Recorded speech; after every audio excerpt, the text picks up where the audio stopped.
Hello, this is the audio of the Irish Politics Newsletter's articles.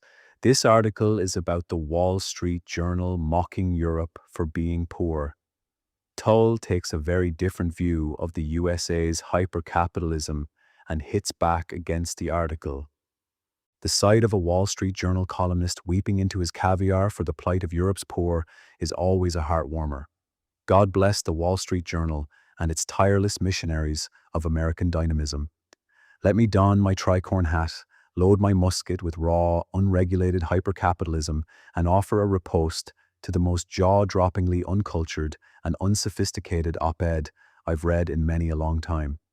The delusional Wall Street Journal columnist, Joseph C. Sternberg, is worried we don't know how poor we are in Europe. I'm in shock after digesting that drivel masquerading as a thought-provoking article.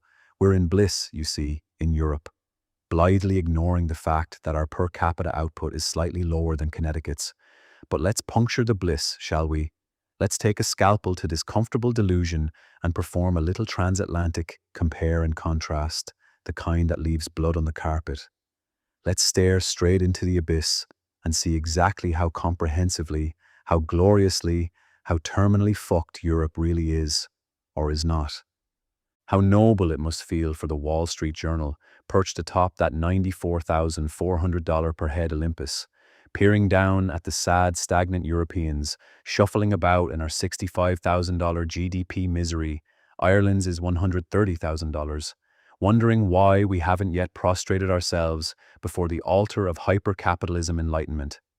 The continent's great existential question, according to the latest oracle from the Wall Street Journal, is this: when will we deluded welfare addicts in Europe finally shake off our socialist fever dream and admit how wretchedly poor we are?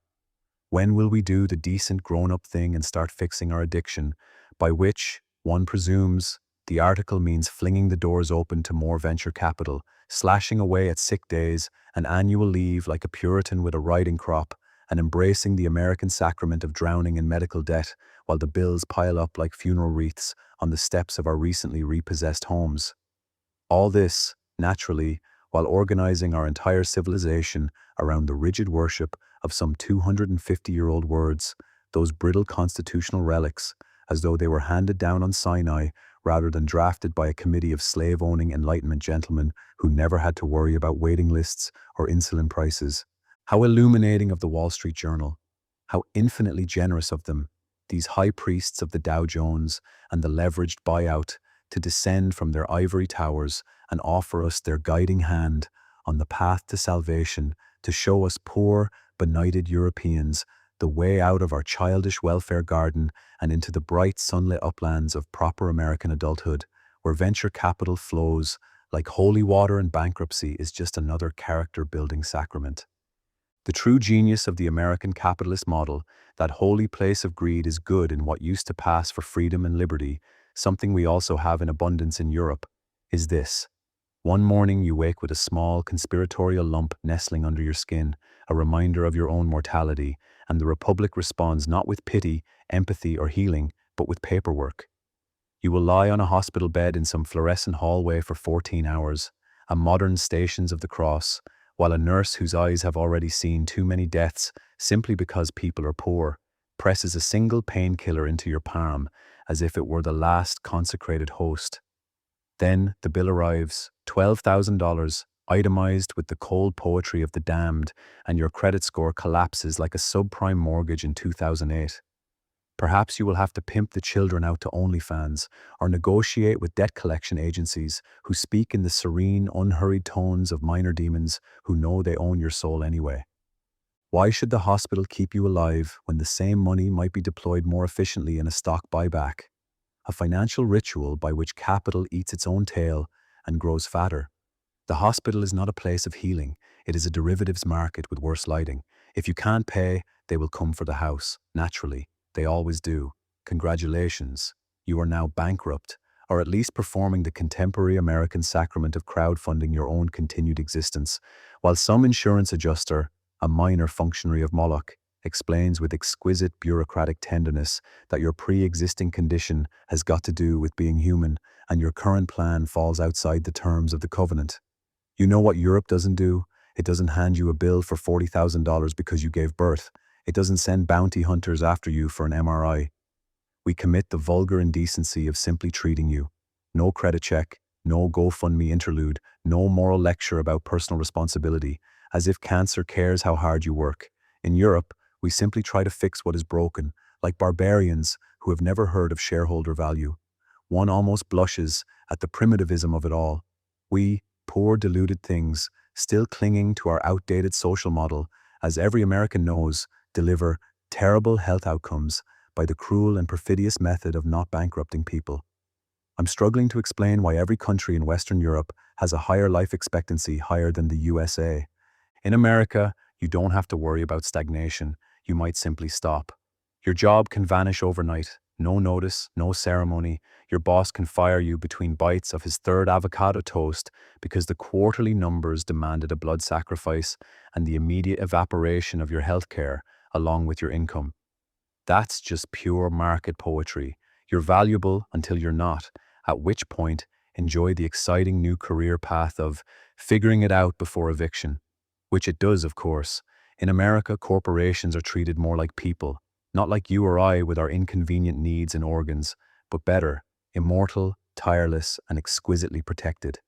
They do not get sick, they do not age, and they certainly do not require public health care or food stamps.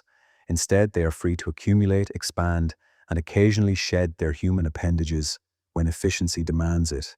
It's a system of remarkable dynamism. The trapdoor beneath your feet is always well oiled.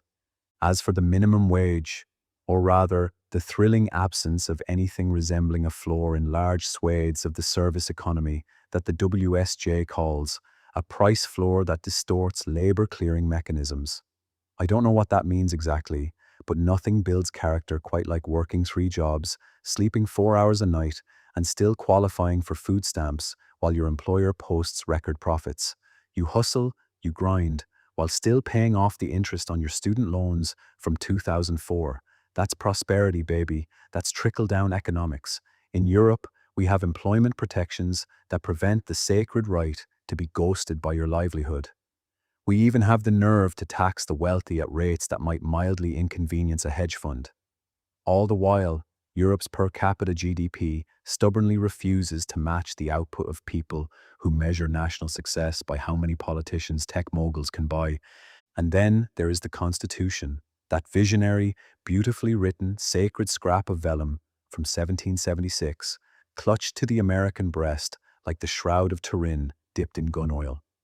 A document penned by bewigged Virginia planters and slave owners who still thought lightning was a Benjamin Franklin parlor trick, something he did for laughs at dinner parties. That document is now treated as the literal, inerrant word of a god who clearly favored slave owners over people and, through feats of judicial divinity and alchemy that no medieval scholastic could match, that corporations have more rights than people, vast, soulless, immortal persons with an inalienable right to sluice unlimited cash into the Trumpian oligarchy that some folks still insist on calling democracy. It is not a constitution anymore. It is a 250-year-old suicide pact written in the language of liberty, wrapped in a flag, and recited like a protective incantation against the modern terrors of affordable health care and employment rights, where the theology of one man, one vote, do not have to compete with the vested interests of billionaires and gun lobbyists that are okay with children being murdered in schools, akin scenes that wouldn't be out of place in civil war-ridden sub-Saharan countries. The U.S.A. cannot ban assault rifles, you see, because in 1776, militiamen with muzzle-loading muskets thought a well-regulated militia might come in handy against future tyranny. How's that working out against Trump and his attacks on the media and personal freedoms? The dead rule the living with the imperturbable tyranny of the unchanging. Meanwhile, over here in shabby, sclerotic Europe, forever being lectured on our moral poverty by some people whose idea of political philosophy is a bumper sticker, our laws tend to evolve. In Europe, we simply change the rules when the rules become irrational, chaotic, or dangerously absurd. We decided workers should not be chewed up and spat out. We decided in moments of uncharacteristic lucidity that the water coming out of the tap ought not to glow in the dark. We do these things because we are not chained by spectral plantation owners, not haunted by powdered wigs drifting through the halls of power like reproachful revenants. In Europe, we are allowed, however imperfectly, to be alive in our own era, so that legislation could be an act of collective self-defense instead of just another transaction in the great marketplace of political influence. How regressive of us, how déclassé we are in Europe for this political theology.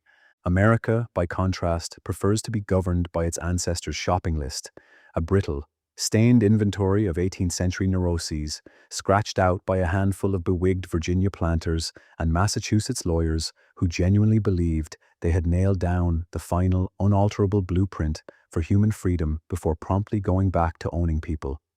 Even 250 years ago, a simply designed constitutional amuse-bouche for special interests. Plus, ça change. And this, we are solemnly assured, without the merest flicker of irony or self-awareness, is freedom and liberty.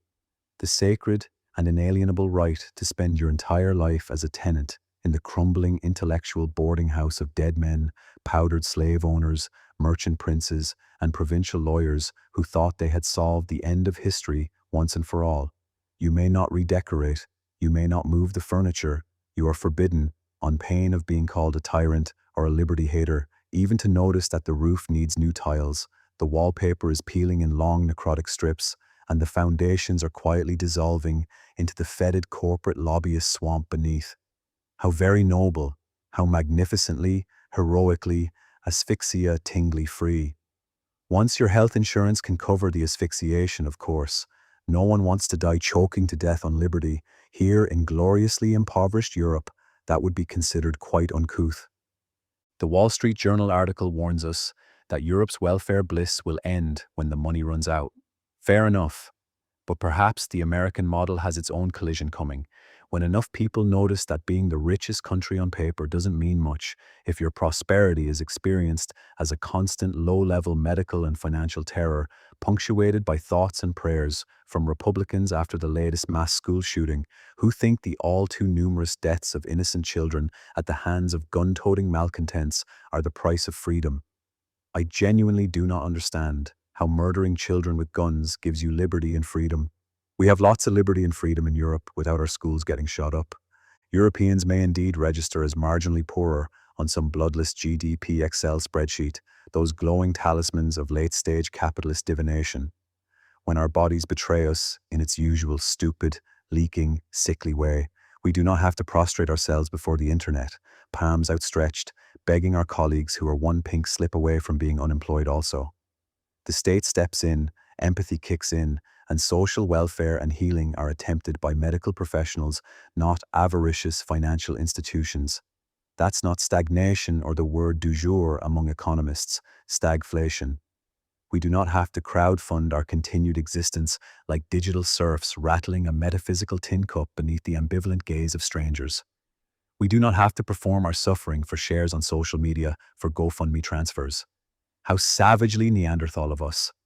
Call it what you like about Europe: decline, decadence, managed poverty, demographic senescence, the slow euthanasia of old empires, whatever epithet flatters your flawed GDP spreadsheets this week. Some of us would still rather not live in a society whose highest purpose is the industrial manufacture of billionaires, a gleaming machine optimized to extract every last drop of blood, sweat, and marrow from the many, so that a vanishingly small number might own super yachts the size of small Irish towns. Mississippi may indeed enjoy a higher nominal GDP per capita than Britain in the glittering fever dreams of the Wall Street Journal's op-ed section. Marvelous, deluded.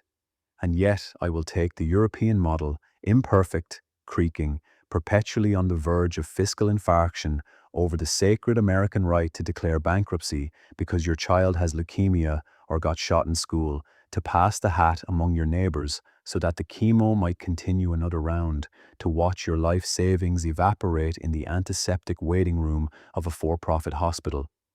Keep clutching those highly deceptive little GDP per capita printouts, those sacred amulets of econometric voodoo, your trembling talismans raised against the unbearable stench of lived reality. We'll be over here in Europe, in our still breathing welfare states, quietly framing new laws, so that a human being does not have to die in penury and shame for the unforgivable crime of falling ill after their boss has already fired them, for the even greater sin of not dragging their terminally ravaged body into the office with sufficient neoliberal enthusiasm.